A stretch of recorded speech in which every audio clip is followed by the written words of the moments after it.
Hadirin jamaah sholat tarawih rahimakumullah, wabil khusus Wakil Rektor Bidang Perencanaan Aset Bapak Arif Setiawan Budi Nugroho PhD, Ketua Takmir Masjid Kampus UGM Bapak Dr. Muhammad Yusuf, dan Wakil Ketua Takmir Insinyur Muhammad Agung Bramantyo PhD,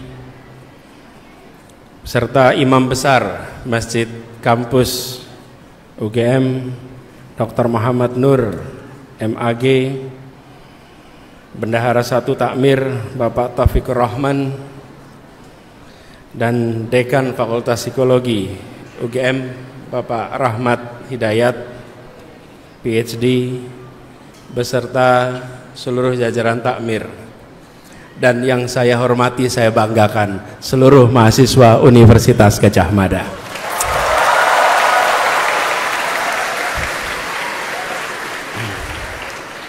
Ternyata hujan tidak menghentikan langkah ya. Kalau cuman basah dihadapi ya. Tadi pada saat sholat isya hujannya agak deras sampai dengan selesai sholat. Ini rupanya memang takmir tidak biasa pakai pawang ya. Memang tidak biasa, tidak harusnya pakai pawang. Alhamdulillah kita semua berkumpul. Saya merasa bersyukur sekali bisa kembali ke Gadjah Mada.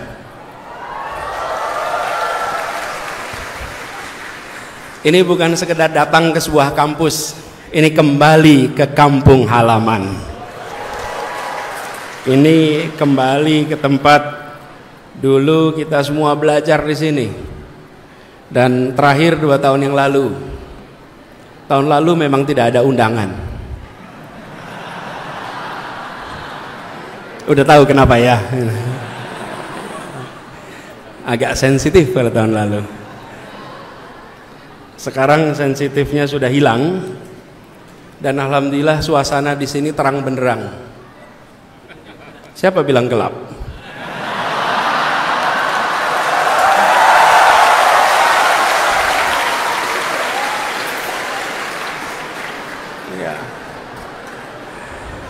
Katanya masjid kampus juga kena efisiensi. Kena ya efisiensi ya. Mudah-mudahan mahasiswanya tidak kena efisiensi. Bukan cuman amin, perjuangkan. Betul tidak? Ya. Karena Gadjah Mada ini bukan cuma tempat belajar. Ia tempat buat kegelisahan intelektual. Ini tempat untuk mempertanyakan banyak hal. Ini tempat bukan sekedar ilmu dan angka-angka di teori, tapi ini adalah tempat menyalakan sinar semangat perjuangan untuk Indonesia yang lebih baik. Jadi karena itu kalau kembali ke Gadjah Mada itu rasanya lain. Dan ke tempat ini pun rasanya begitu. Saya merasa terhormat betul bisa kembali ke sini dan mengingatkan kepada masa ketika dulu kuliah sama. Kalau sedang RDK, waktu itu namanya RDK, Ramadan di kampus. Sekarang namanya apa ya? Masih sama. Masih sama. Kalau Ramadan di kampus kita datang dan pengen cepat-cepat dekat sama pembicaranya. Makanya nanti barisan-barisan ini jangan suka menghalangi kesempatan orang, biar ada kesetaraan kesempatan. Dulu saya ngalamin juga, suatu ketika ada diskusi, kita semua datang berdesak-desakan, ingin bisa tukar pikiran, mendengarkan, mendapat inspirasi. Dan alhamdulillah sekarang bertemu dengan adik-adik semua yang kalau boleh dikatakan sinar lampu ini kalah dengan sinar mata anak-anak cemerlang di tempat ini.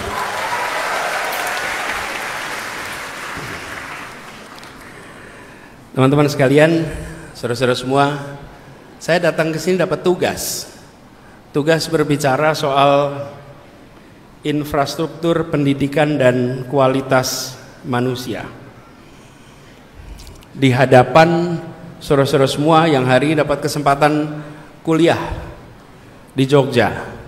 Di Jogja ini adalah ekosistem pendidikan yang luar biasa. Karena begini, pendidikan itu bukan cuma kampusnya, tapi juga lingkungan sekitar kampusnya. Bukan hanya ruang kelasnya saja, tapi lingkungannya. Saya sering analogikan, bibit yang baik untuk tumbuh dengan baik, dia membutuhkan lahan tanah yang subur.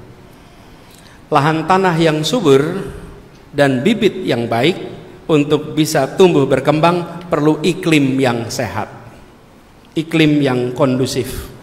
Itulah sebabnya bibitnya adalah sang mahasiswa, sang pelajar, lahannya adalah kampusnya, sekolahnya, dan iklim sekitarnya adalah kota lingkungannya. Alhamdulillah Anda berada di Jogja yang itu sebuah kombinasi yang luar biasa. Karena itu mudah-mudahan teman-teman semua yang di sini bibit-bibit yang bisa tumbuh berkembang menjadi pribadi-pribadi bermanfaat di kemudian hari. Nah, pertanyaannya yang diberikan kira-kira begini. Infrastruktur pendidikan dan kualitas manusia. Mungkinkah kita membangun manusia tanpa infrastruktur pendidikan? Jawabannya sederhana, tidak mungkin.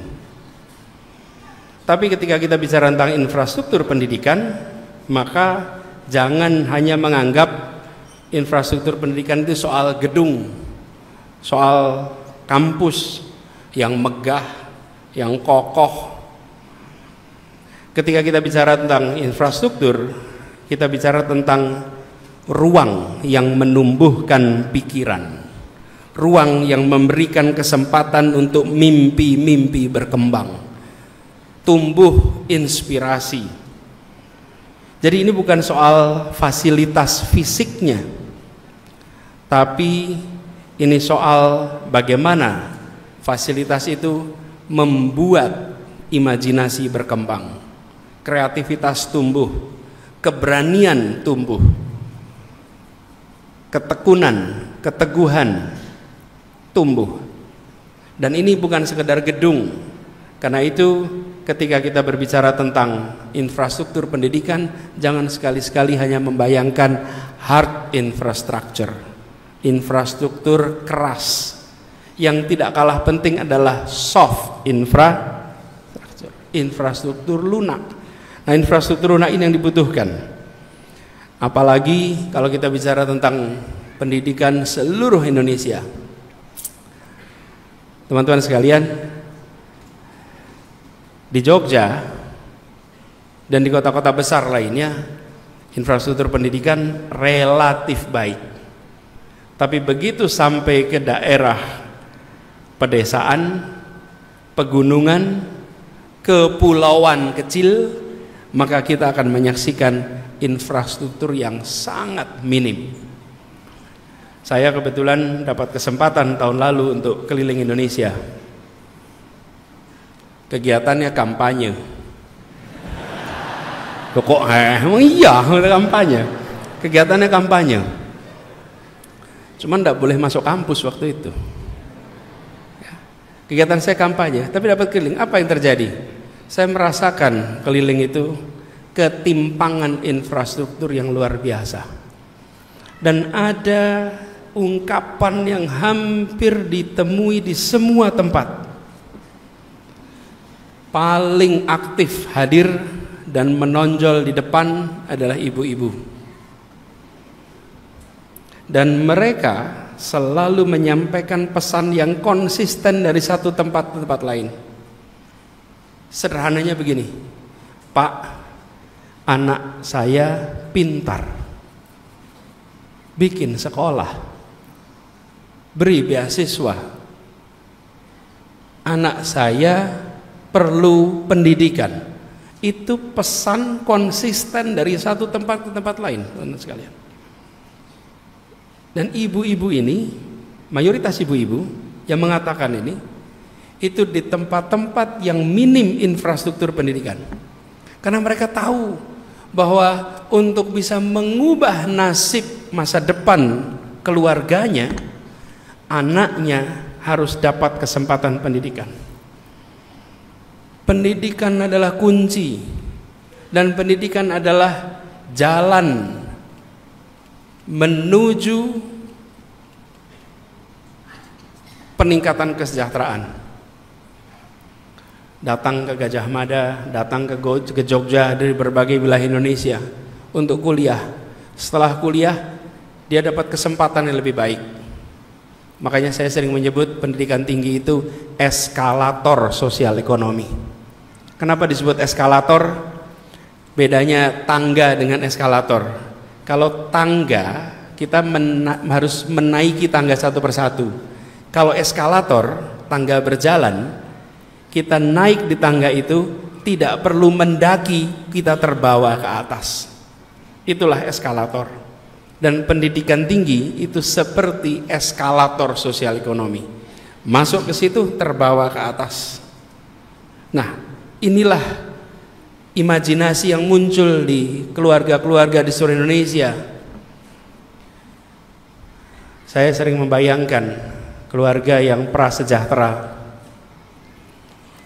kalau mereka malam hari melihat anak-anaknya tidur, mungkin saja ayahnya bekerja sebagai pekerja buruh kasar, ibunya mungkin kerja buruh kasar. Tapi kalau dia lihat anaknya sedang tidur malam, sambil melihat si anak itu sambil bisa mengatakan begini, alhamdulillah anak saya sekolah, alhamdulillah anak saya sekolah berkualitas. Jadi dia bisa yakin bahwa insya Allah di masa depan anaknya tidak hidup seperti dirinya. Tapi bila mereka buruh kasar, ibunya juga, dan anaknya tidak punya kesempatan untuk pendidikan, bayangkan sebagai orang tua, dia akan melihat anaknya dan membayangkan anaknya akan mengalami hal yang sama di masa yang akan datang. Itulah sebabnya negara harus hadir. Itulah sebabnya sumber daya untuk pendidikan tidak boleh dikurangi. Karena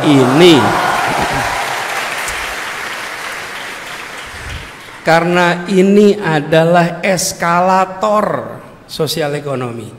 Jangan sampai sebagian dari kita sudah mendapatkan manfaat eskalator itu naik ke atas. Sesudah kita naik di atas, kita lupa saudara-saudara kita yang belum dapat kesempatan. Kita lupa.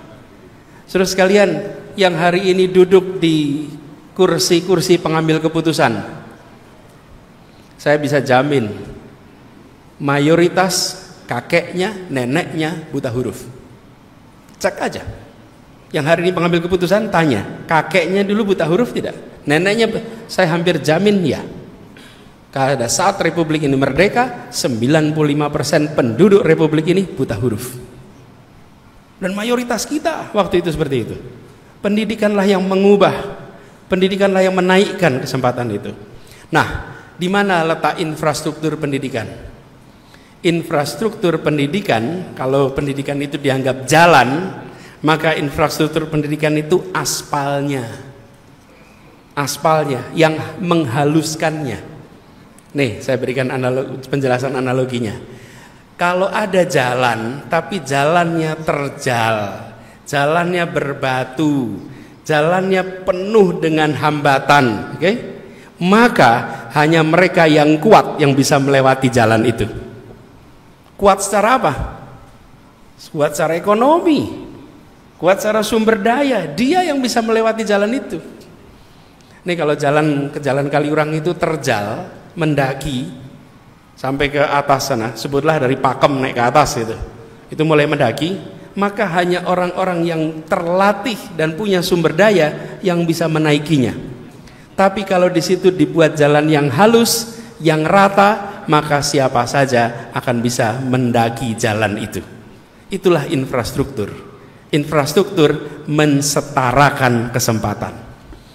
Sekarang bayangkan sekalian, kalau lulus SMA itu jumlahnya 3,5 3,8 juta lulus SMA.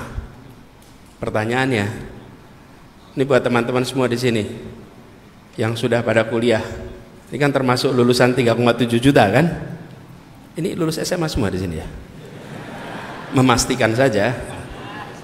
Kalau UGM-nya belum lulus jelas, tapi insya Allah nanti dapat ijazah. Kalau lulus.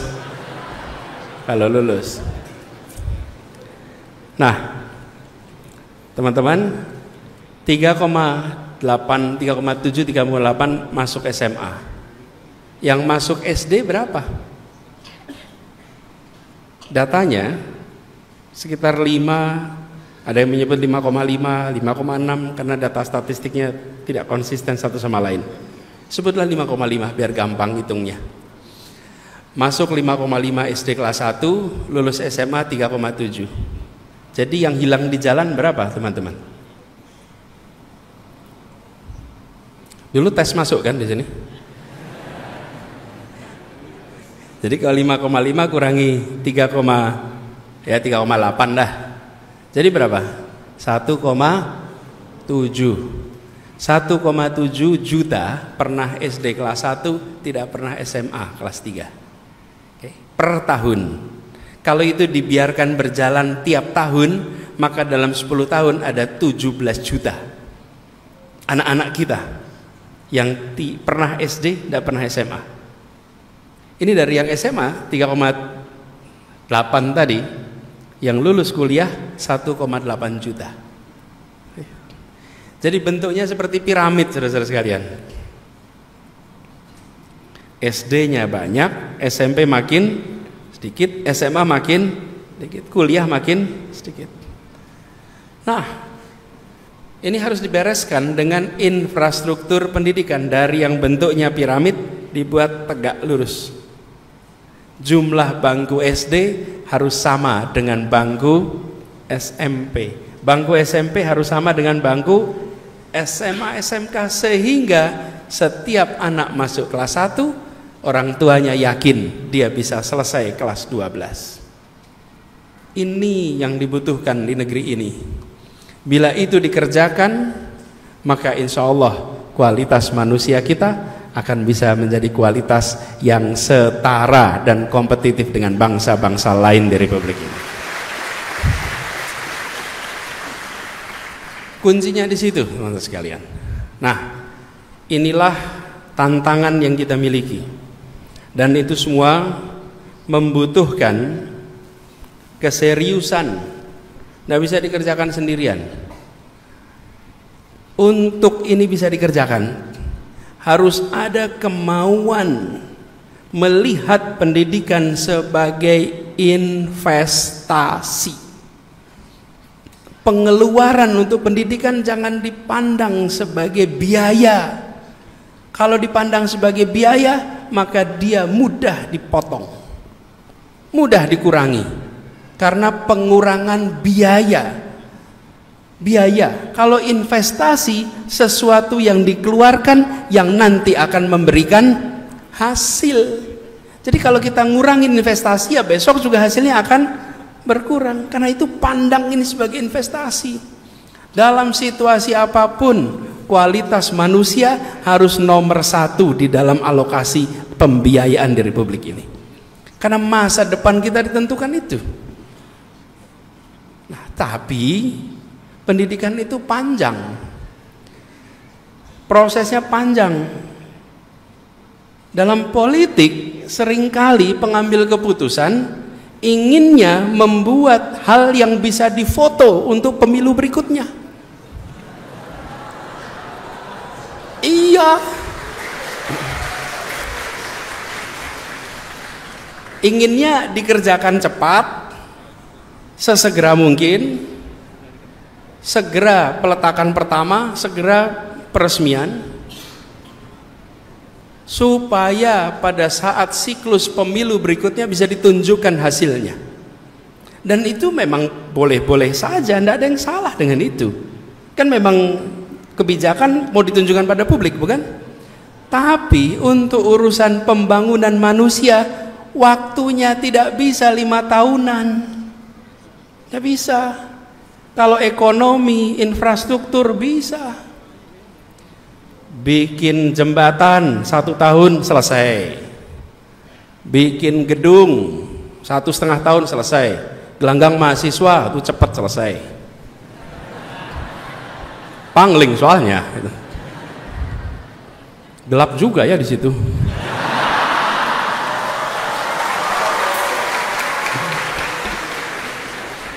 Iya, saya pas lewat situ UGM kok gelap ya gitu.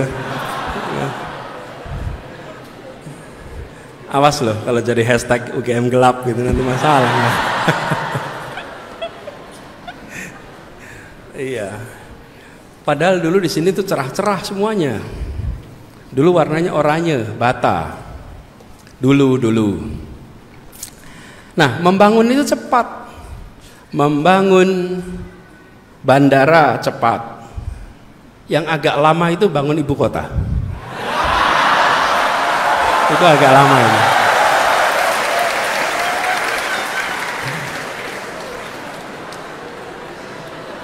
Tapi sebetulnya kalau di Jogja ini kita punya pengalaman. Hanya Bandung Bondowoso yang bisa membangun Prambanan dalam 1 malam. Kalau masih ada Bandung Bondowoso pasti jadi kontraktornya IKN itu.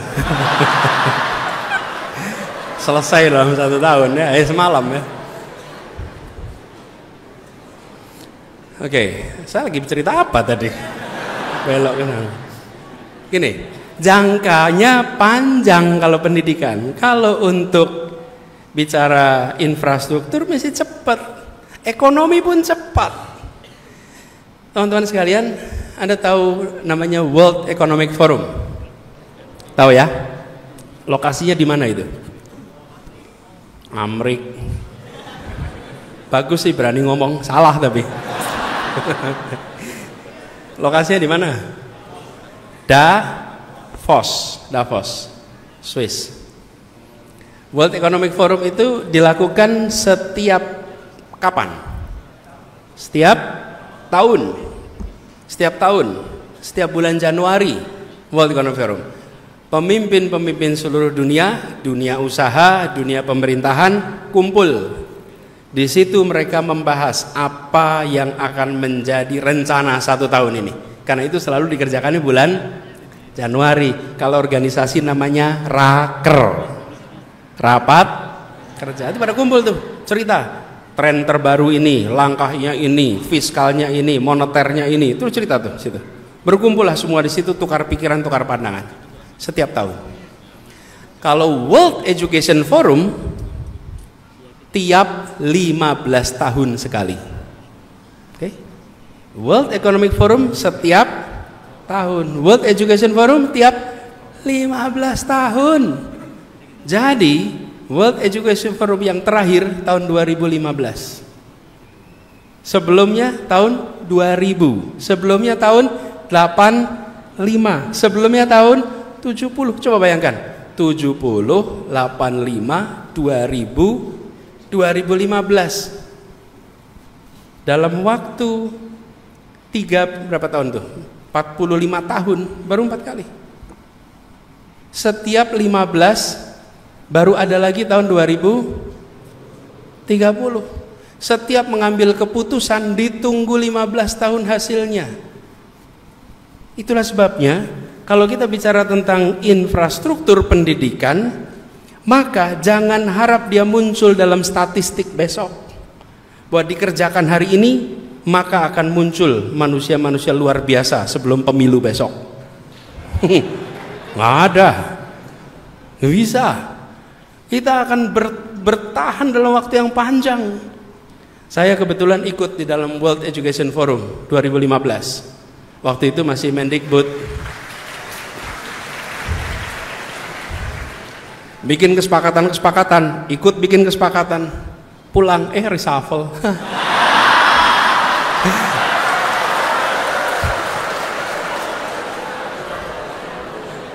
Untung reshuffle. Iya. Pas jadi salah satu kesepakatan terpentingnya, teman-teman, salah satu kesepakatan terpenting adalah PAUD universal. Setiap anak minimal dapat 1 tahun pendidikan pra-SD. Itu salah satu kesepakatan. Dan Indonesia termasuk yang tanda tangan. Menterinya Anies Baswedan. Iya. Jadi waktu itu saya dorong tuh PAUD untuk didorong di mana-mana. Bagian dari komitmen kita untuk mengubah dunia. Bahwa seluruh dunia akan ketemu lagi 2030, lapor. Tiap negara lapor tuh nanti berapa capaiannya, harusnya udah universal. Nah, karena pindah posisi, jadi saya kerjakannya di Jakarta. Dan di Jakarta sekarang alhamdulillah 1 anak dapat kesempatan 1 tahun untuk PAUD sebelum masuk SD. Digenjot tuh PAUD. Karena pendidikan PAUD ini yang paling penting, saudara-saudara sekalian. Jadi kalau bicara infrastruktur pendidikan, tadi saya ceritakan, ini perlu ditegakkan. Betul ya, piramidnya tuh tegak. Jangan lupa, sebelumnya ada pendidikan PAUD. Dan PAUD ini, itu pendidikan yang terpenting. Pendidikan pra-SD itu pendidikan yang terpenting. Walaupun sekarang sudah masuk fakultas dan jurusan yang sangat susah seleksinya, lebih penting pendidikan PAUD-nya. Beberapa hari yang lalu saya menghadiri acara peresmian Masjid A'agim. Pas peresmian itu A'agim, kita ada semacam ngobrol lah. Dan A'agim bilang begini, Pak Anies, pendidikan itu penting sekali. Tapi kenapa udah pendidikan sampai tinggi-tinggi masih korup?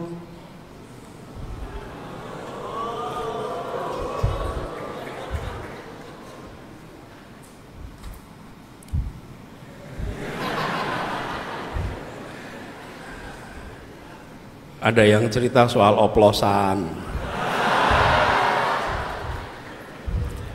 Ada yang apa lagi tuh? Apa? Oh, pagar, ya, sertifikat di atas air, dan macam-macamnya. Terus beliau tanya, gimana ini Pak? Pendidikannya sudah tinggi-tinggi, masih tetap korup. Jadi jawaban saya waktu itu, Agim, sebenarnya masalah ini bukan terkait dengan tingkat pendidikan tinggi, justru problemnya di pendidikan pra-SD. Disitulah kita diajari apakah barang itu milik kita atau bukan, mana barang milik kita, mana bukan milik kita. Seringkali kita tidak memiliki kesadaran itu. Ini punya saya atau bukan, barang ini punya saya atau bukan. Itu diajarinya waktu TK. Di situ diajari bercerita, berkata jujur, diajarinya saat TK. Itu ingat ya, zaman TK dulu seringkali dibisikin kuping kiri kuping kanan itu. Kan disampaikan sesuatu, kemudian dari satu muter gitu.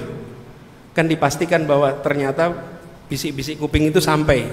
Itu lagi ngajari kejujuran, diajarin kuping kiri masuk, keluar, sampaikan kepada teman yang satunya, terus muter. Diajari untuk menyampaikan bisikan-bisikan.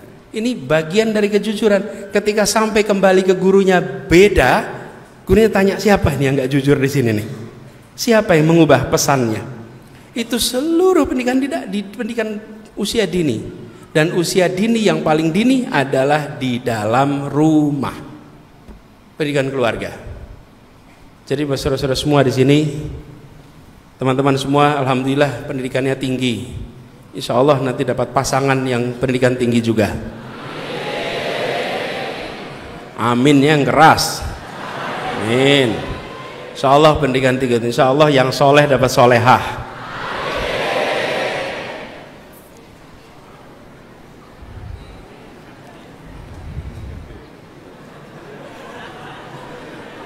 Mau nggak ini yang mahasiswi ini? Mau nggak dapat mahasiswa yang pinter? Mau nggak dapat mahasiswa yang ganteng? Mau nggak dapat mahasiswa yang punya kepemimpinan hebat tapi tidak soleh. Saudara perhatikan itu. Aspirasinya, walaupun pinter, walaupun ini, begitu pertanyaan terakhir, mau nggak kalau nggak soleh? Nggak mau. Jadi saudara-saudara semua bersiaplah jadi mahasiswa yang soleh. Pinternya udah dapet, insya Allah soleh. Nah, poin ini sekalian, pendidikan dalam rumah ini pendidikan yang kunci. Pendidikan kunci di dalam rumah, ibu bapak.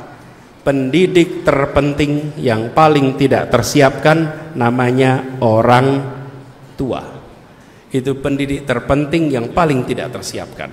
Karena itu saudara-saudara sekalian di sini, saya berharap saudara-saudara nantinya bisa menyiapkan diri untuk menjadi orang tua pendidik yang baik.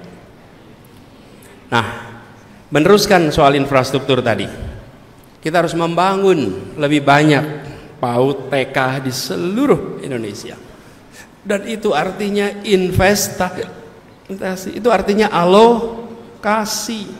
Jadi jangan sampai pengeluaran kita untuk pendidikan justru menurun karena dampaknya nanti kita akan rasakan 10-15 tahun yang akan datang. Nah, itu sebabnya kenapa banyak di dalam pengambil keputusan seringkali berani menomorduakan pendidikan karena dampaknya tidak terlihat hari ini. Tapi kalau dampaknya terlihat hari ini, maka reaksi akan cepat. Bagi yang sudah berada di dalam sistem pendidikan, teman-teman bisa berteriak kalau anggarannya kurang. Misalnya UKT naik, setuju tidak? Kalau nggak setuju terus apa? Terus nggak kuliah gitu? Ya paling Anda kan protes, bukan?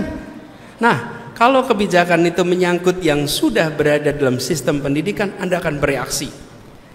Tapi ketika kebijakan menyangkut yang belum dalam sistem pendidikan, mereka tertinggal, tidak bisa bereaksi. Ketika sebuah kabupaten berencana membangun 5 SMA lalu tidak jadi dibangun, itu yang gak jadi sekolah gak bisa protes seperti teman-teman. Nggak bisa, mereka cuman peluangnya beng hilang aja. Itu yang saya maksud, bahwa bila tidak dianggap ini investasi, ongkos politiknya murah, nggak ada protes. Naikin UKT itu ongkos politiknya mahal karena mahasiswa di mana-mana protes. Kalau memotong beasiswa, mahasiswa protes. Kenapa? Karena sudah berada di dalam sistem pendidikan. Bila dikurangi, bereaksi. Tapi yang masih di luar, sementara yang membutuhkan bantuan adalah mereka yang berada di luar sistem pendidikan.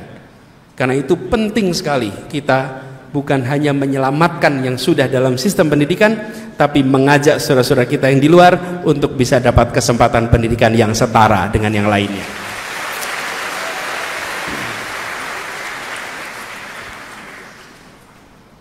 Jadi saudara-saudara sekalian, kita berharap mudah-mudahan dalam jangka pendek ini tidak ada pengurangan. Dan harapannya justru ada penambahan untuk investasi yang bentuknya jangka panjang. Lalu teman-teman sekalian, terutama saudara-saudara semua yang sedang kuliah di sini, saya ingin sampaikan bahwa pendidikan ini harus dipandang juga sebagai gerakan. Saya mengharap pada teman-teman semua di sini yang sudah dapat kesempatan kuliah, jadilah inspirasi untuk saudara-saudara, adik-adik, saudara-saudara sekalian yang lokasinya jauh dari pusat-pusat pendidikan. Anda di sini ceritakan ke kampung halaman. Jangan pernah merasa risih. Kenapa? Karena cerita Anda di kampung halaman bisa jadi inspirasi untuk adik kelas. Jangan pernah merasa sungkan untuk menceritakan apa yang Anda alami di sini. Karena kita membutuhkan orang-orang untuk punya kemauan, keinginan yang sama seperti Anda yang dapatkan sekarang. Karena itu istilah saya pendidikan sebagai gerakan atau movement in education. Ini UGM dulu inspirasinya. Tahun 57 ada seorang mahasiswa namanya Kusnadi Harja Sumantri. Jadi rektor tahun 90-an. Pas saya mahasiswa. Beliau menginisiasi namanya PTM, Pengerahan Tenaga Mahasiswa. Dikirim ke pelosok-pelosok tanah air mahasiswa-mahasiswa mengajar di sana. Lalu dicatat sebagai kredit kalau sekarang. Namanya kemudian diubah jadi KKN. Mulainya KKN dari PTM. Apa perannya? Waktu itu mahasiswa menganggap masih banyak saudara-saudara kita belum bisa SMA. Pemerintah bisa bikin gedungnya tapi tidak bisa menyiapkan gurunya. Lalu teman-teman mahasiswa memilih jadi guru. Hari ini guru sudah tersedia di sana. Tapi kita membutuhkan inspirasi. Ruang kelas itu membutuhkan inspirasi. Karena kita tahu mengajar itu paling dasar, mendidik, menginspirasi, menggerakkan. Nah, teman-teman bisa membantu berbagi cerita, menjadi inspirasi untuk adik-adik kelas yang berada di kampung halaman supaya mereka punya mimpi yang tinggi sebagaimana yang sekarang Anda sudah miliki di Jogja sekarang. Boleh tepuk tangan.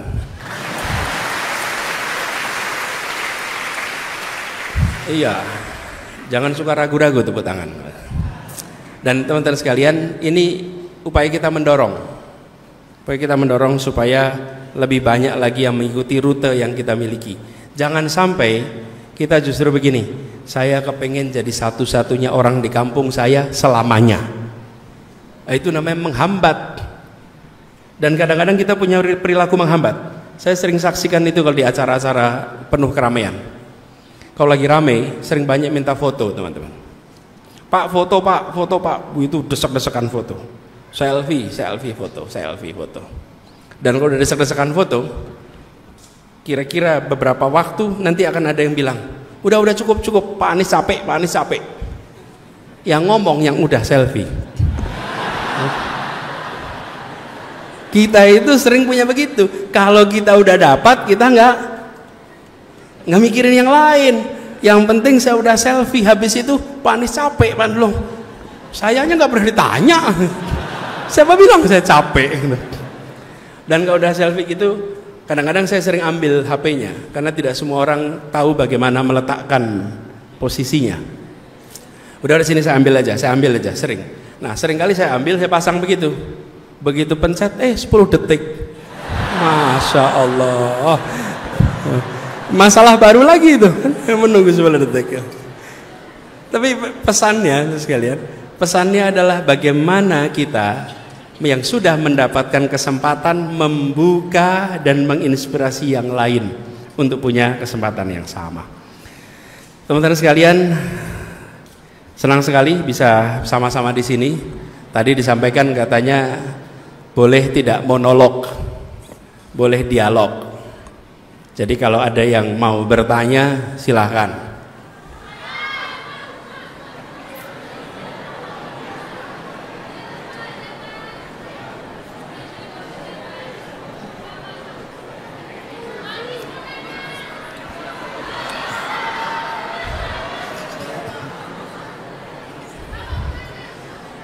Ini masalah ini. Masalah ini. Gini. Jadi ibu mau nanya. Oh, adik boleh. Gini, kalau di atas ada mikrofon ya? Ada, aman. Bawah juga aman. Oke. Kalau gitu boleh tuh yang baju hitam kacamata ngacung-ngacung terus begitu. Oh, hitam juga Anda ya? Oh, ya. Ya, gak apa-apa lah.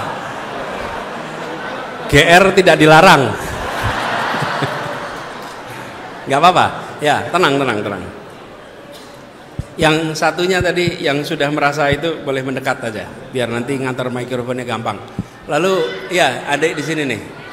Sama yang pegang apa? Ya, itu HP atau kitab itu?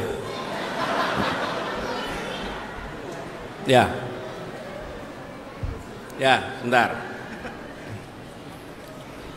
Yuk, silakan. Cek. Assalamualaikum warahmatullahi wabarakatuh, Pak Anies. Salam. Perkenalkan, nama saya Arif, saya mahasiswa kedokteran. Saya ingin bertanya Pak Anies terkait tadi pembangunan infrastruktur pendidikan Pak Anies. Jadi saya percaya bahwa untuk menumbuhkan suatu negara itu kan pendidikan perlu dijadikan titik utamanya pembangunan. Nah, tetapi juga untuk membangun infrastruktur kita juga perlu SDM yang baik. Jadi contoh tadi di pendidikan di dalam keluarga. Keluarga itu harus bisa mendidik anaknya itu untuk menjadi SDM yang baik. Tapi bagaimana cara kita mempersiapkan keluarganya, orang tuanya itu juga sebagai SDM yang mampu untuk menciptakan infrastruktur tersebut. Apalagi di tengah negara di mana pendidikan itu dijadikan prioritas sekunder. Oke. Gitu. Jadi seperti apa? Terima kasih Pak Anies. Terima kasih. Ya, berikutnya tadi mana satu? Enggak, yang tadi sudah ngacung tuh. Assalamualaikum warahmatullahi wabarakatuh. Salam. Selamat malam Abah. Perkenalkan nama saya Imami. Saya mahasiswa. Namanya siapa? Imami. Imami. IMAMI. Saya dari ilmu keperawatan di Universitas Gadjah Mada. Oke. Programnya apa? Ilmu keperawatan. Oke. Ya. Saya memakai baju gelap untuk menggambarkan situasi Indonesia saat ini.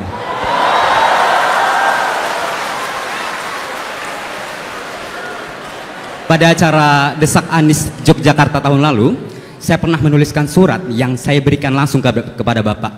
Saya tidak tahu Bapak masih ingat atau tidak. Isi suratnya seperti ini. Jika Bapak terpilih menjadi presiden, saya mohon sekali untuk Bapak bisa menghapus pembulian yang ada di dunia ini, yang ada di Indonesia. Namun untuk sekarang saya cukup bingung mengapa BPP pendidikan masuk ke prioritas pendukung dan juga BPP makanan bergizi gratis masuk prioritas utama.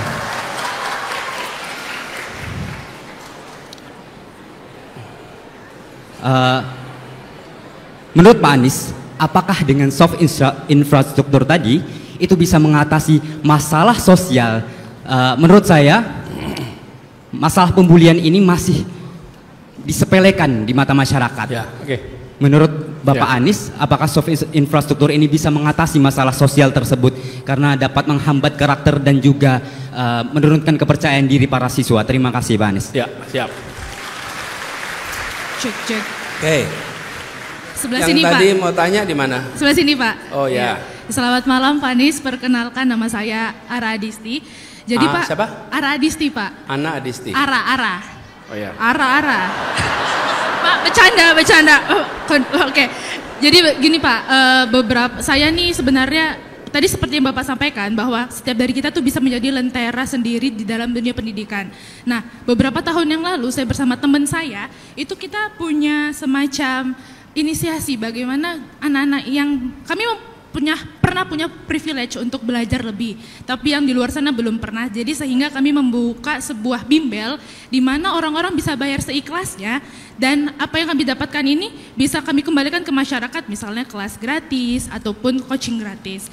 Tapi Pak, ternyata dalam perjalanan karir kami di dunia PSU-WIS pendidikan ini, ternyata tidak semuanya tuh berjalan mulus.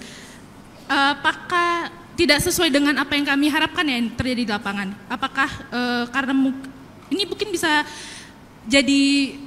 beri masukan Pak, bagaimana cara orang-orang yang punya semangat seperti kami untuk bisa tetap menjadi lentera dalam area pendidikan dengan cara kami sendiri, meski mungkin situasi di lapangan tidak memungkinkan gitu ya. Apakah memang kami tergerus oleh ekspektasi kami yang terlalu tinggi kah, ataupun apa ada niat yang tidak Jadi seimbang? intinya gitu? Anda tidak dibantu gitu. Tidak terjawab ekspektasi kami. Tidak terjawab ekspektasi kami. Ya. Apakah memang niatnya kami yang salah? Jadi apa yang kami harapkan tidak terbantu gitu. Harapannya Pak. apa? Harapannya tuh semua orang bisa merasakan privilege pendidikan yang PSU-WIS ataupun bisa belajar seperti orang-orang yang tidak bisa belajar, tapi dalam prakteknya banyak yang tidak mau ikutan dan banyak yang ketika ikutan menyepelekan seperti itu Pak. Kemudian Pak, pertanyaan yang kedua tadi atau satu saja? Oke, baik. Baik, terima kasih Pak. Ya, makasih. Tadi ada satu lagi yang perempuan, yuk. Yang pakai kitab tadi. Saya pikir baik kitab itu di sini. Bukan kitab juga sih, buku tulis, tapi hitungannya benar juga sih. Gitu. Pertama, Assalamualaikum warahmatullahi wabarakatuh. Selamat malam Pak Anies Baswedan. Nama saya Anindya Almira Nariswari. Saya dari Magister Ilmu Hubungan Internasional. Saya langsung tembak pertanyaan saja ya. Menyamakan ritme keberlanjutan dan keberlangsungan pendidikan di tengah halangan dan dipersempitnya anggaran pendidikan. Kita nggak usah sugar coating bill efisiensi ya, dipersempit anggaran pendidikan di wilayah pendidikan, terutama kalau kita bicara tentang pendidikan di wilayah-wilayah terpencil. Ini kan bukan perkara yang mudah, mari kita akui. Tapi apakah yang dapat kita lakukan secara independen sebagai bentuk inisiatif, improvisasi, dan bentuk kritik dan alarm bagi pemerintah dari rakyat untuk segera berbenah? Karena kan presiden ini sudah dipilih, kebijakan sudah turun, dan kita sudah tahu outcome-nya seperti apa. Tapi setidaknya kekuatan kita sebagai rakyat yang berada di grassroots, kita kan bisa bergerak secara independen ya. Apa yang bisa kita lakukan sebagai kritik dan alarm bagi pemerintah untuk segera berbenah? Setidaknya menurut Bapak. Lalu yang kedua mau satu aja. Enggak, ini bukan, ini satu lagi, ini cuma rekomendasi buku buat Bapak karena saya tahu Bapak suka baca. Sesama kutu buku memberikan rekomendasi kutu buku boleh nggak Pak? Oke. Buat teman-teman juga yang mau rasa-rasa ngekritik pemerintah, ternyata ada loh kritikan pemerintah untuk rasa-rasa efisiensi pendidikan, anggaran pendidikan dan sebagainya. Ada Ship of Fools, Stultifera Navis, karya William Henry Ireland. Atau kalau mau yang lebih masonya lagi pakai bahasa Latin, punya Sebastian Brand. Sekian itu saja, terima kasih.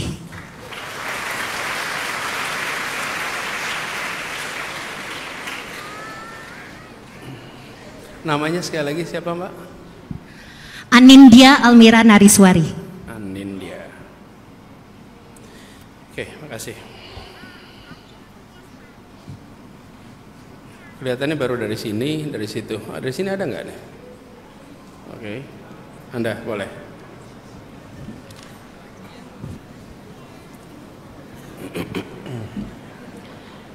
Assalamualaikum warahmatullahi wabarakatuh.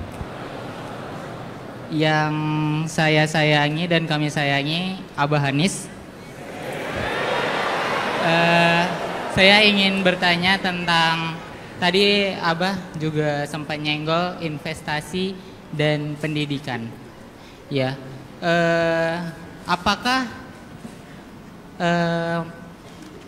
MBKM yang dicetuskan oleh pemerintah yang sekarang ini salah satu bentuk investasi terbaik untuk masa depan pendidikan di Indonesia ini? Karena tadi Abah juga bilang enggak, investasi pendidikan itu enggak sebentar ya Abah. Dan apakah MBKM ini makan bergizi gratis ini salah satu investasi? Maaf ya teman-teman, grogi nih. MBG ya, maaf ya.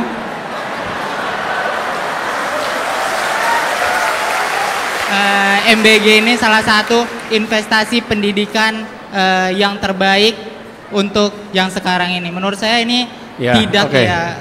Namanya siapa? Nama saya Upi dari Sekolah Tinggi Multimedia Yogyakarta. Upi ya. Iya, itu jangan dianggap enteng loh, pegang mikrofon itu bergetar loh. Tapi itu jadi pengalaman, betul nggak Ubi ya? Iya. Berikutnya dari sekitar sini nih. Oke, Anda tuh yang pakai rompi, ya. Boleh maju ke depan. Jadi teman-teman, makasih ya manggilnya Abah. Kalau manggilnya paman saya masalah.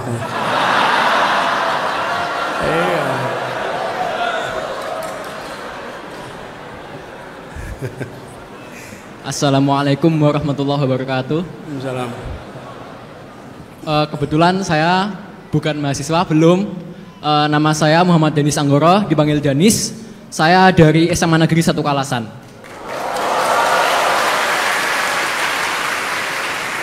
Pertama-tama, bener Pak Anies, mic-nya bergetar. Lalu hal yang ingin saya tanyakan adalah apakah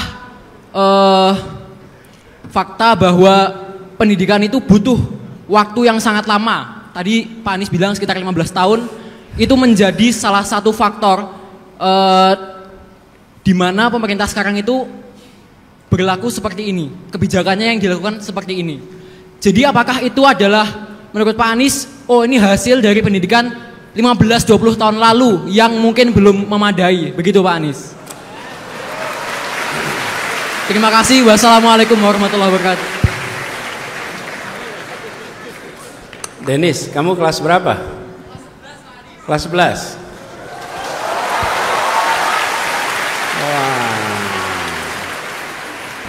Ayo, kelas 11, ini kelas 11. Di sini. Ini. Kamu duduk sini. Mau duduk depan sini. Teman-teman, hebat ini. Di saat anak-anak SMA lain mungkin ngerjain PR, dia datang ke sini. Ya kan? Ayo, duduk sini Dennis. Nanti kita foto berdua ya.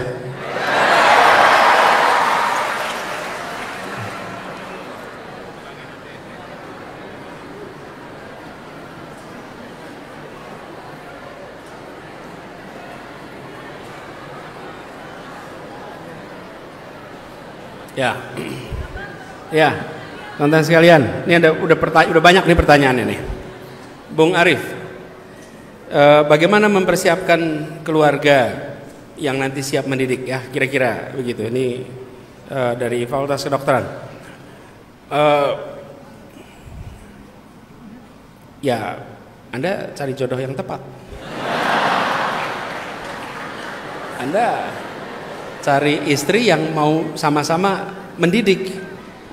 Jadi pilihlah pasangan yang memiliki kesadaran soal pendidikan. Karena kalau pasangan pendidikan, maka di dalam rumah itu akan ada fokus soal pendidikan. Dan pendidikan ini kunci. Ibu di rumah itu penting sekali. Ibu, kemudian jadi Bung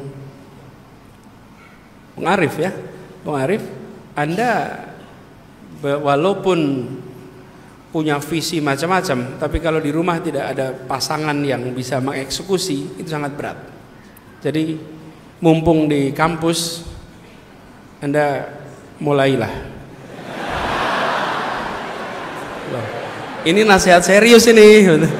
Mulailah untuk mencari pasangan yang kira-kira peduli dengan pendidikan. Kalau Anda sekarang tidak memasukkan faktor kepedulian pada pendidikan, nanti sesudah menikah Anda harus mendidik pasangan Anda. PR tersendiri itu, ya. Sesudah itu, teman-teman, banyak sekali buku soal ini. Banyak sekali buku tentang pendidikan orang tua. Pengalaman pribadi saja saya ini bersyukur karena tumbuh besar dengan orang tua yang peduli pendidikan, sehingga saya mendapatkan rangsangan pendidikan itu mulainya di rumah, dan efeknya terasa seumur hidup. Jadi kalau tadi Dennis cerita ini yang ngambil kebijakan soal pengurangan anggaran pendidikan, apa mereka salah pendidikan? Mereka tuh sekolahnya juga sama kira-kira sama kami. Saya ini produk kurikulum domestik 100%. SD negeri, SMP negeri, SMA negeri, kuliah negeri, kurikulum Indonesia total. Jadi pikiran ini adalah hasil dari kurikulum Indonesia 100%. Nah, tapi mulainya di mana? Di rumah. Oke, kemudian kedua, imami. Pak Anies jika terpilih hapuskan pembulian. Yang terpilih yang lain, Mas. Iya. Tapi saya ingat pesan dia. Pembulian ini adalah masalah serius. Tapi seringkali pembulian itu dikerjakan pendekatannya dua ekstrim. Kalau imami pasti memperhatikan. Ekstrim pertama, dia dianggap sebagai persoalan kriminal sehingga diserahkan ke polisi. Ini satu ekstrim. Ekstrim yang kedua, dia didiamkan dan diharapkan selesai dengan sendirinya. Ya? Ini dua ekstrim nih. Sudah saatnya pembulian dianggap sebagai masalah dalam pendidikan. Sekarang pertanyaan sederhana, di dinas pendidikan ada tidak yang ngurusin pembulian? Ada. Kurikulum ada, ekstrakurikuler ada. Di dalam sekolah ada tidak yang bertanggung jawab untuk urusan pembulian? Harusnya ada. Itu semua ada peraturannya. Permendikbud nomornya nomor 80 sekian tahun 2016 ditandatangani oleh Mendikbud namanya Anies Baswedan. Boleh dong saya cerita. Itu ada membentuk gugus tugas pencegahan kekerasan dalam sekolah. Di tiap sekolah dibentuk gugus tugas. Lalu diumumkan di papan siapa nama-nama orang-orang gugus tugasnya. Nomor teleponnya ada. Sehingga kalau ada pembulian, korbannya pun tahu kemana harus lapor. Dan ingat-ingat, korban pembulian itu dua. Yang menjadi sasaran pembulian dan pelaku pembulian, dua-duanya adalah korban yang harus mendapatkan treatment intervensi. Nah, jadi saya setuju sekali ini persoalan penting yang terlewatkan. Mudah-mudahan jadi perhatian. Bila nanti ada kegiatan lagi, insya Allah nanti dimasukkan ya dalam agenda. Dan Bung Imami terima kasih sudah memperhatikan ini. Yang di sini pernah nggak ada jadi korban pembulian? Nah, gimana rasanya? Sakit gitu. Iya, sakit. Oke, Ana, soal tidak dapat ekspektasi, jangan pernah berhenti. Kita punya harapan atas yang dikerjakan negara, diharapkan dengan lembaga lain, itu biarkan harapan itu ada. Tapi jangan sikap mereka mempengaruhi ikhtiar kita untuk memajukan pendidikan. Dan begini, saya sering pesankan pada teman-teman, kami membuat namanya Gerakan Indonesia Mengajar, mengirim guru ke pelosok tanah air. Itu kalau guru-guru mau berangkat, saya selalu pesankan begini, bila nanti sudah berada di pelosok tanah air dan ada orang di sana yang bilang kepada Anda, terima kasih Mas, terima kasih Mbak sudah mau datang jadi guru di desa kami, padahal pemerintah belum kirim guru, maka saya bilang jawabannya harus sama. Saya datang mewakili negara, saya datang mewakili pemerintah. Di ujung sana, di tempat yang miskin fasilitas, tidak usah menjelekkan siapapun. Nanti kalau sudah balik ke Jakarta, baru kritik itu pemerintah. Baru bilang sama pemerintah, ini masalah Pak, di sana nggak ada guru, nggak ada perhatian. Di depan pemerintah ngomong begitu, tapi di depan rakyat bilang saya datang mewakili negara. Padahal bukan dikirim negara juga, tapi menunjukkan apa? Nih, saya ambil tanggung jawab. Nah, saya berharap teman-teman yang bergerak di dunia pendidikan jangan pernah putus harapan, walaupun harapan belum terpenuhi. Insya Allah kemajuan di bidang pendidikan bisa dikerjakan lewat gerakan-gerakan di luar itu. Anindya, apa yang bisa dikerjakan? Banyak sekali kegiatan yang bisa dikerjakan. Jadi justru saya merasa peluang untuk melakukan terobosan. Teman-teman, inspirasi untuk membuat kegiatan itu dari mulai tadi cerita bimbel sampai bikin pendidikan di sekitar kampung luar biasa banyak. Jadi menurut saya ruang itu terbuka luas. Bahkan Anda bisa ngobrol dengan AI untuk sampaikan saya berada di wilayah ini, penduduknya sekian, pendidikannya sekian, ajak debat AI itu. AI jangan dianggap sebagai semua yang dikatakan benar, tapi Anda jadikan itu sebagai sparring partner. Anda bertanya, Anda sanggah. Karena Anda akan ketemu partner dengan ceritakan kondisi yang sedang Anda mau kerjakan. Gitu ya teman-teman. Lalu Upi, anak Abah. soal MBG. Sebaiknya saya jangan komentar ya soal ini.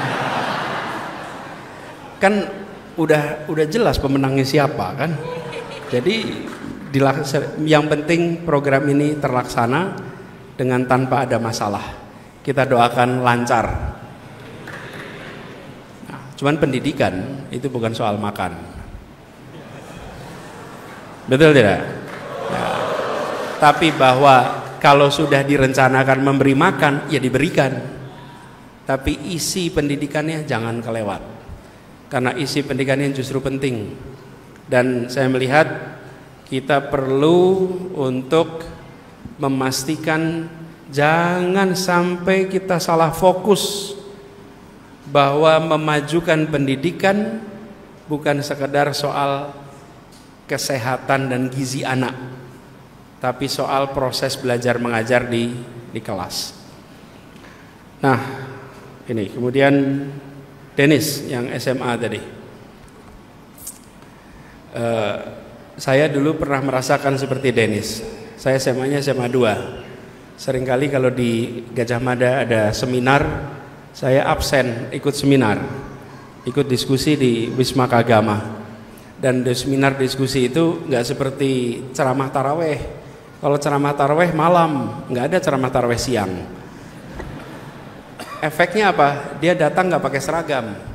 Dulu saya kalau ikut seminar pakai seragam karena pulang dari sekolah. Tapi saya merasakan proses pembelajaran yang luar biasa. Mudah-mudahan ada banyak anak SMA yang ikut hadir seperti Dennis di tempat ini. Nah, tadi pertanyaan soal apakah yang mengambil keputusan adalah produk pendidikan yang keliru. Sebenarnya bukan soal keliru dan tidak, ini soal paradigma yang dipegang. Saya ingin garis bawahi teman-teman, bahwa ketika kita memikirkan kemajuan sebuah bangsa, maka kita memikirkan kemajuan manusianya. Nah, ini harus kita jadikan fokus, manusianya. Dan manusia itu artinya kesehatan dan pendidikan, dua itu. Karena itu kemudian kita harus alokasikan sumber daya yang cukup.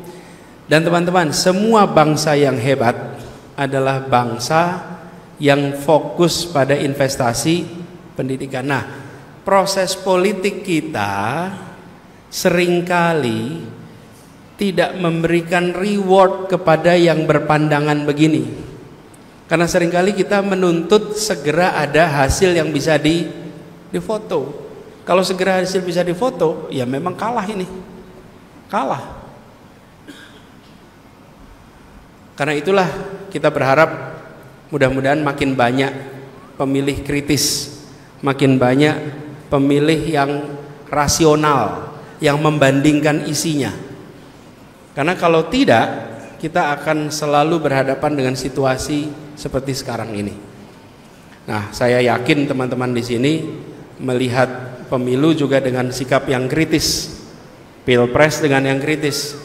Jadi bersiap-siap untuk yang berikutnya.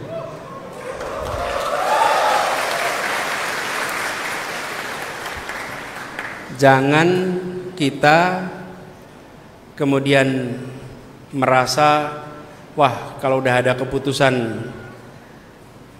atau apa kita tidak terlibat, nanti ada keputusan kita ikut nanggung konsekuensinya.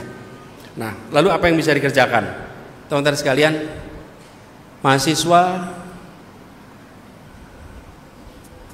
punya kekuatan moral untuk menuntut negara, meminta kepada negara. Dan beberapa waktu ini mulai bermunculan.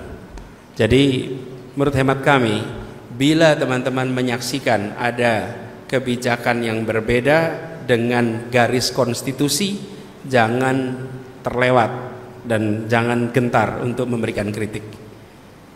Dan yang berada di pemerintahan, saya pernah merasakan pada pemerintahan. Di pemerintahan harus terbuka dengan kritik itu. Saya waktu tugas gubernur DKI itu perasaan kritik nggak pernah berhenti, teman-teman. Terus, konstan. Tapi kita tidak pernah melakukan penuntutan pada yang kritik, apalagi kriminalisasi kepada yang kritik. Nggak ada. Nggak pernah dilaporin ke polisi, laporin ke jalan, nggak pernah. Kenapa? Karena kita memandang yang disebut kritik itu sebenarnya adalah sanggahan kesempatan untuk menjelaskan. Teman-teman, kami membuat kebijakan A, lalu dikritik. Akibatnya apa? Kami harus memberikan argumen tambahan. Kritik lagi, argumen tambahan. Kritik lagi, argumen tambahan. Apa yang terjadi? Masyarakat menyaksikan terjadinya dialog ini. Dan dialog ini adalah namanya mencerdaskan kehidupan bangsa. Jadi, kalau ada kritik, maka diberikan penjelasan. Sanggah lagi, penjelasan lagi, dan kita semua akan menyaksikan, ini argumennya. Tapi kalau mengkritik dimarahin, ya berhenti kritiknya nanti. Apalagi kriminalisasi. Di sini nggak ada kan? Mudah-mudahan nggak ada. Dan ini teman-teman yang harus kita jaga. Dimulainya dari mana kebiasaan itu? Saya berharap teman-teman di sini memulai tradisi untuk terbiasa menerima kritik. Karena menerima kritik itu mulainya dari masa muda. Kalau mudanya tidak pernah dikritik, jangan harap nanti tuanya siap untuk dikritik. Ya. Dan pengalaman berorganisasi akan membuat Anda rileks dengan kritik. Itu kunci untuk ke depan. Waktu zaman mahasiswa kita sering merasakan itu. Di UGM apalagi ada kelompok-kelompok mahasiswa yang pandangannya, ideologinya beda-beda. Ideologi beda-beda, dan ideologi beda-beda ini membuat seringkali ada pertarungan gagasan. Tapi republik ini adalah republik yang didirikan dengan gagasan. Karena itu jangan pernah takut untuk ada perbedaan gagasan. Orang yang takut dengan perbedaan gagasan biasanya tidak punya gagasan. Ya, ada. Kalau Anda membuat sebuah program dan tidak punya gagasan di balik program itu, maka Anda sangat mengkhawatirkan kritik. Nggak mau kritik. Kenapa? Karena Anda bisa jelaskan gagasannya apa. Tapi kalau Anda punya gagasan di balik program, maka Anda akan selalu bisa menjelaskan itu semua. Jadi ini menurut saya suatu yang mendasar di bangsa kita. Jadi teman-teman sekalian, pertanyaan Dennis tadi, ini bukan soal mereka pendidikannya keliru, tapi paradigmanya berbeda. Dan saya sebutkan berbeda saja. Jangan mengklaim kebenaran. Biarkan sejarah nanti membuktikan mana yang sesungguhnya benar dalam mengambil keputusan-keputusan ini. Karena kita sedang ngomong dengan sejarah. Itu teman-teman sekalian. Ini secara waktu sudah agak malam, jadi mungkin saya cukupkan di sini, kecuali ada yang memaksa. Teman-teman, kita cukupkan di sini. Saya ingin pada semuanya terima. Ya, wah ini luar biasa. Boleh dah cepat.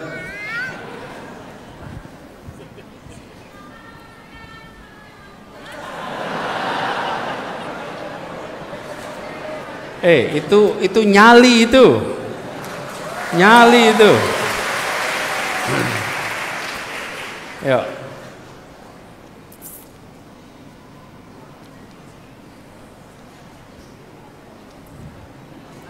Assalamualaikum warahmatullahi wabarakatuh. Izin bertanya, nama saya Maryam Abdillah dari Panggilannya? Maryam dari SMA Negeri 1 Kota Magelang.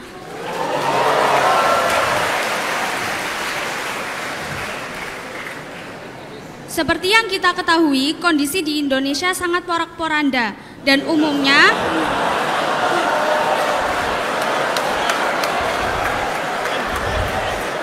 terima kasih. Yang mahasiswa kalah sama SMA. Dan umumnya sumber masalah ini berasal dari bagian pemerintahan.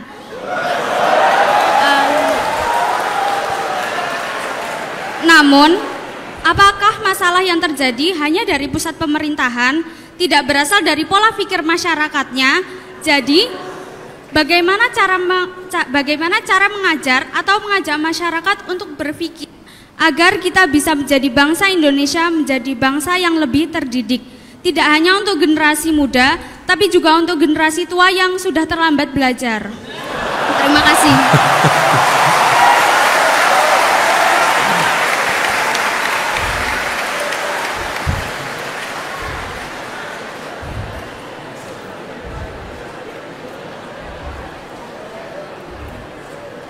Oke.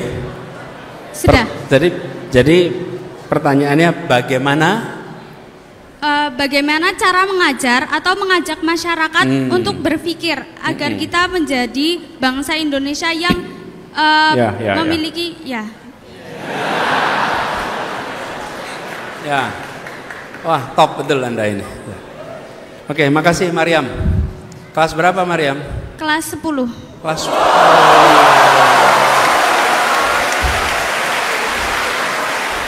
Anda, Mariam, dari Magelang?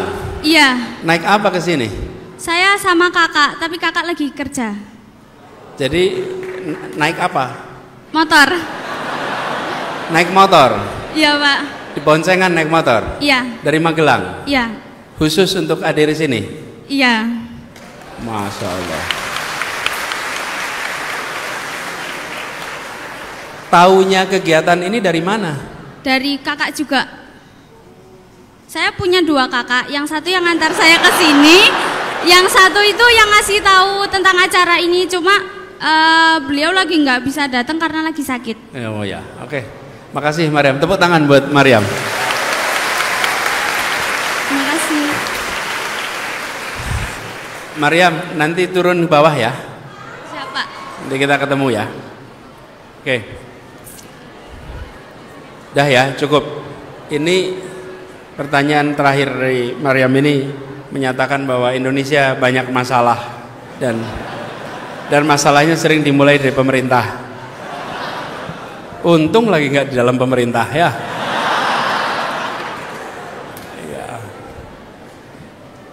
Kalau dulu ketika masih dalam pemerintah, setiap kali ada pertanyaan tentang pemerintah kan kita harus menjelaskan, bukan? Kalau sekarang ya menjelaskan juga tapi tanpa beban gitu.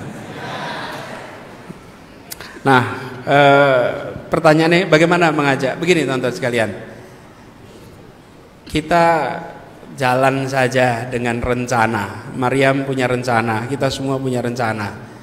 Rencana kita untuk hidup lebih baik di tingkat individu, kalau diakumulasi dia akan membuat bangsa kita lebih baik.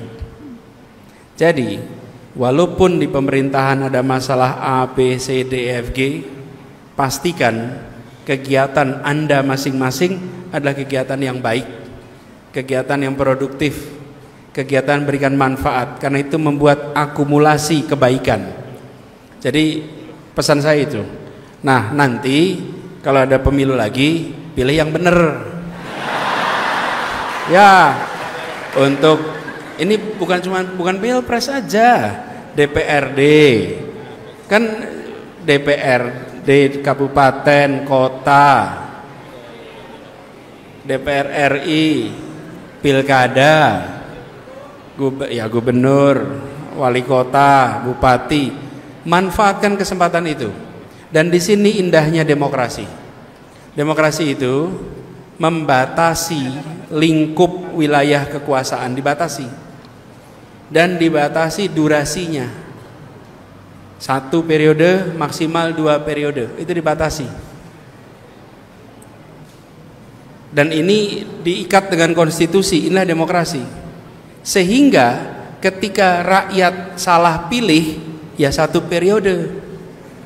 Sesudah itu bisa dikoreksi. Itulah indahnya demokrasi.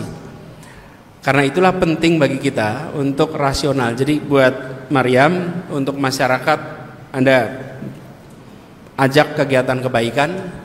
Tapi untuk pemerintahan, kalau Anda melihat di kabupaten, di kota, di provinsi tidak berjalan baik tingkat nasional, pastikan jangan dipilih lagi pada pemilu berikutnya. Ya. Dan itulah demokrasi. Tapi bila berjalan dengan baik, maka pilih pada pemilu berikutnya supaya demokrasi berjalan baik. Cuman akhir-akhir ini ada yang mau ikut demokrasi nggak boleh ikut. Nah, itu tanda-tanda matinya demokrasi. Ini karena di kampus saya tambahin ya, apa tanda-tanda demokrasi? Satu, adanya oposisi. Dua, adanya pembagian kekuasaan. Tiga, adanya kebebasan berbicara. Itu ciri demokrasi.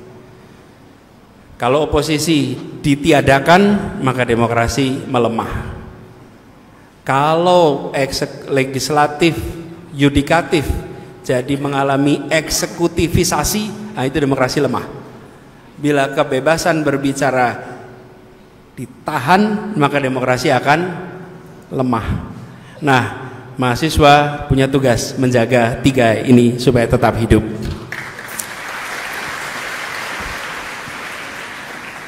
Kalau mau mematikan demokrasi, ada tiga juga caranya.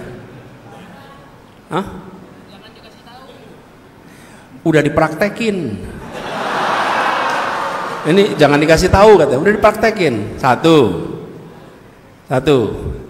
ganti aturan main. Bener nggak tuh?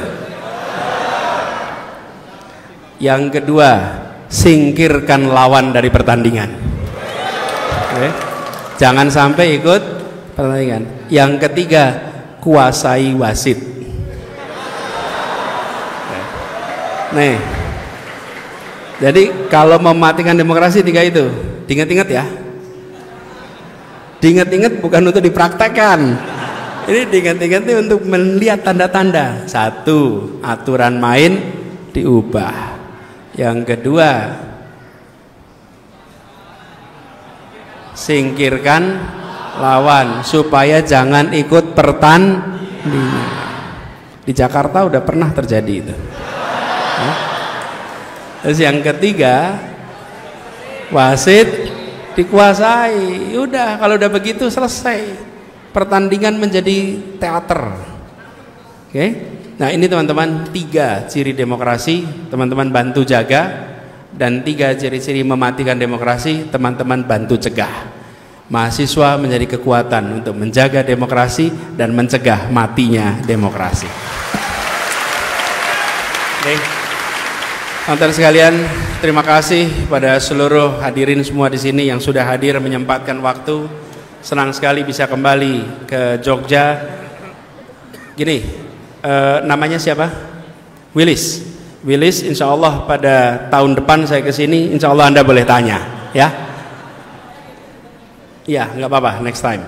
Soalnya kalau nggak akan ada habisnya, ya. Teman-teman sekalian, terima kasih kehadirannya. Titip salam untuk teman-teman mahasiswa semua. Assalamualaikum warahmatullahi wabarakatuh.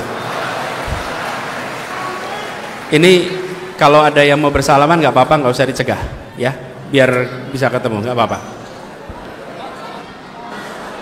Maaf saya lupa. Tadi yang bertanya ada hadiah buku untuk Anda yang tanya. Silakan maju ke depan. Boleh.